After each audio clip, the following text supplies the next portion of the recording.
नमस्कार मित्रांनो, राष्ट्रपती राजवट म्हणजे काय आज आपण पाहणार आहोत. मित्रांनो, कलम 356 नुसार घटक राज्य शासन कारभार राष्ट्रघटनेनुसार चालणे अशक्य असल्याचे प्रतिवृत्त प्राप्त झाले. अथवा राष्ट्रपतींना तशी खात्री पटल्यास राष्ट्रपती जाहीरनामा काढून अशा प्रकारची संकटकालीन घोषणा करू शकतात. तसेच घोषणा दुसऱ्या आदेशाद्वारे समाप्तही करू शकतो. संसदेने अशा घोषणेला मान्यता दिल्यानंतरच तिचा अंमल फक्त 6 महिने इतकाच असतो. परंतु संसद या घोषणेला पुन्हा पुढील 6 महिन्यासाठी मान्यता देईल असे स्पष्ट करण्यात आले. अशा प्रकारे या घोषणेचा अंमल 3 वर्षापर्यंत राहू शकतो. मित्रांनो, प्रत्येक वेळी 1 वर्ष असे लागोपाठ 3 वेळा मान्यता दिल्यास 3 वर्ष तिथे अंमल राहू शकतो. त्याचे परिणाम असे की ही घोषणा करताच राष्ट्रपती राज्य सरकारची सर्व सत्ता उच्च न्यायालय कार्य सोडून स्वतःकडे घेतात किंवा राज्यपालांकडे सोपवतात. संसदेकडे राज्य विधिमंडळाची कार्य सोपवू शकतात किंवा स्वतःच्या आदेशानुसार कोणत्याही अधिकाऱ्यांना करावयास सांगू शकतात. लोकसभेची बैठक नसल्यास राज्याच्या संचित निधीतून पैसा खर्च करण्याचा आदेश देऊ शकतात. या घोषणेच्या पूर्ततेसाठी प्रासंगिक अथवा अनुषंगिक व्यवस्था राष्ट्रपती करू शकतो. परंतु उच्च न्यायालयाची सत्ता स्वतःकडे अगर दुसऱ्याकडे देऊ शकत नाही. या सर्व परिस्थितीमध्ये घटक राज्याच्या विधानसभेचे विसर्जन करू शकतो. मित्रांनो, भारतातील कोणत्या राज्यात आणि महाराष्ट्रात कधी लागली होती राष्ट्रपती राजवट माहिती आहे का तुम्हाला? लक्ष द्या. भारतात सर्वप्रथम राष्ट्रपती राजवट पंजाबमध्ये 1951 मध्ये लागू केली होती. भारतात असे कुठलेही राज्य नाही जिथे कधीच राष्ट्रपती राजवट लागली नाही. महाराष्ट्रात दुसऱ्यांदा राष्ट्रपती राजवट लागू झाली. महाराष्ट्रात सर्वात पहिल्यांदा 1980 साली शरद पवारांचे पुरोगामी लोकशाही दलाचे सरकार बरखास्त करून 10 फेब्रुवारी 1980 रोजी राष्ट्रपती राजवट लागू झाली आणि ती 9 जून 1980 ला काढण्यात आली. मित्रांनो, राष्ट्रपती राजवट म्हणजे काय? महाराष्ट्रात आतापर्यंत किती वेळा लागू झाली?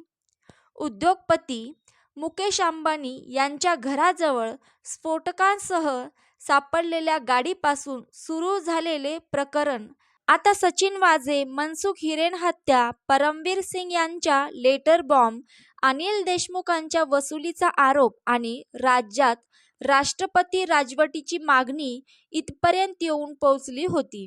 विरोधी पक्ष असलेल्या भाजपनं आणि रामदास आठवले यांनी महाराष्ट्रात राष्ट्रपती राजवट लागू करण्याची मागणी केली होती.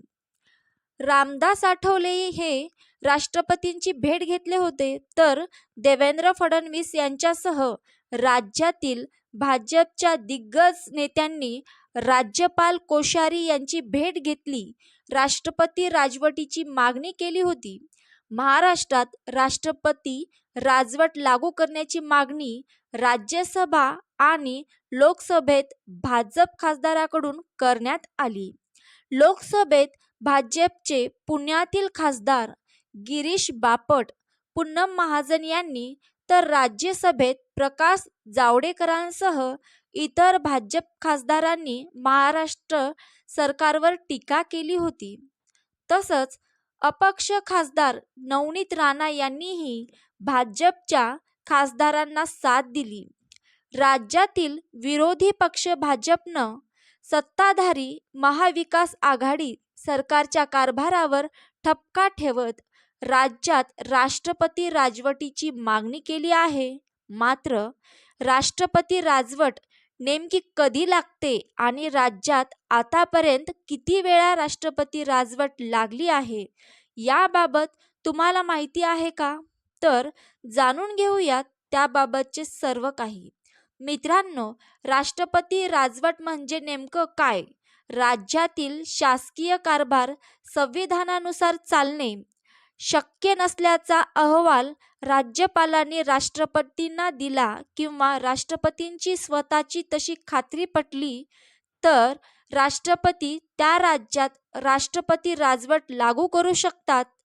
कलम 356 नुसार राज्यातील प्रशासन घटनात्मक पद्धतीने चालत नसल्यास राष्ट्रपती राजवट लागू केली जाण्याची शक्यता असते. कलम 365 नुसार एखादे राज्य सरकार केंद्राच्या निर्देशांकडे दुर्लक्ष करत असल्यासही त्या संबंधित राज्यात राष्ट्रपती राजवट घोषित करणे शक्य असते. सरकारला बहुमत नसेल किंवा सरकारनं बहुमत गमावलं असेल त्यावेळीही राष्ट्रपती राजवट लागू केली जाऊ शकते. मित्रांनो, आता पाहू आपण राष्ट्रपती राजवटीत नेमकं काय होतं. राष्ट्रपती राजवट लागू झाल्यापासून 2 महिन्याच्या आत संसदेची मान्यता मिळवणे आवश्यक असते. संसदेच्या मंजुरीनंतर 6 महिन्यासाठी राष्ट्रपती राजवट लागू करता येते. संसदेने पुढील 6 महिन्यासाठी मान्यता दिल्यास राष्ट्रपती राजवटीचा कालावधीही वाढवता येऊ शकतो.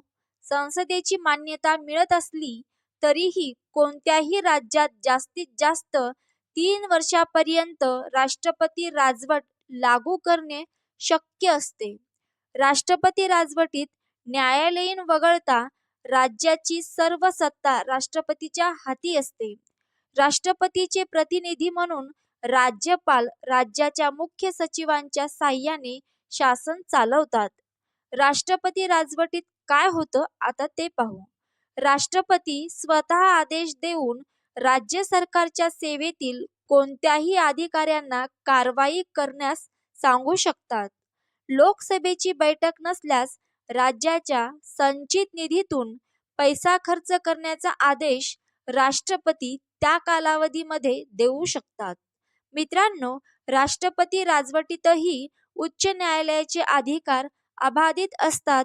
संबंधित राज्याच्या विधानसभेचे विसर्जन करण्याचा अधिकार राष्ट्रपतींना असतो. राज्यात याआधी कधी लागू झाली होती राष्ट्रपती राजवट ते पाहू. महाराष्ट्रात पहिल्यांदा 1980 मध्ये तर दुसऱ्यांदा 2014 ला राष्ट्रपती राजवट लागू करण्यात आली होती. पहिल्यांदा राष्ट्रपती राजवट लागू झाली तेव्हा महाराष्ट्राचे मुख्यमंत्री शरद पवार होते. त्यांच्या नेतृत्वाखाली पुरोगामी लोकशाही दल सरकार बरखास्त करण्यात आले होते. बरखास्तीनंतर विधानसभेच्या निवडणुका घेण्यात आल्या. त्यावेळी महाराष्ट्रात 17 फेब्रुवारी 1980 ते 9 जून 1980 पर्यंत राष्ट्रपती शासन लागू करण्यात आले होते. दुसऱ्यांदा 2014 मध्ये राष्ट्रपती राजवट लागू करण्यात आली तेव्हा काँग्रेसचे पृथ्वीराज चव्हाण हे महाराष्ट्राचे मुख्यमंत्री होते. त्यावेळी 32 दिवसांसाठी म्हणजेच 28 सप्टेंबर 2014 ते 31 ऑक्टोबर 2014 या काळात राष्ट्रपती राजवट लागू करण्यात आली होती. त्यानंतर झालेल्या निवडणुकात भारतीय जनता पक्षाचे म्हणजेच देवेंद्र फडणवीसांचे नवीन सरकार सत्तेवर आलेले होते. 2014 मध्ये निवडणुकीपूर्वीच राष्ट्रवादी काँग्रेसच्या मंत्र्यांनी राजीनामे दिले होते. राष्ट्रवादी काँग्रेसने पृथ्वीराज चव्हाण सरकारचा पाठिंबा काढून घेतल्यानं ते सरकार अल्पमतात आलं. पृथ्वीराज चव्हाण यांनी नैतिक जबाबदारी स्वीकारत मुख्यमंत्री पदाचा राजीनामा दिला. त्यानंतर राज्यपालांच्या शिफारशीवरून राज्यात राष्ट्रपती राजवट लागू करण्यात आली होती. तिसऱ्यांदा 2019च्या विधानसभेच्या निवडणुकीनंतर कोणत्याही पक्षाने बहुमत सिद्ध न केल्यामुळे 12 नोव्हेंबर 2019 ते 23 नोव्हेंबर 2019 पर्यंत राष्ट्रपती राजवट लागू झालेली होती. 23 नोव्हेंबर रोजी देवेंद्र फडणवीस यांनी मुख्यमंत्री तर अजितदादा पवार यांनी उपमुख्यमंत्री पदाची शपथ घेतल्यानंतर राष्ट्रपती राजवट संपुष्टात आली होती. मात्र बहुमत सिद्ध न करू शकल्यामुळे हे सरकार अल्प कालावधीतच कोसळलं.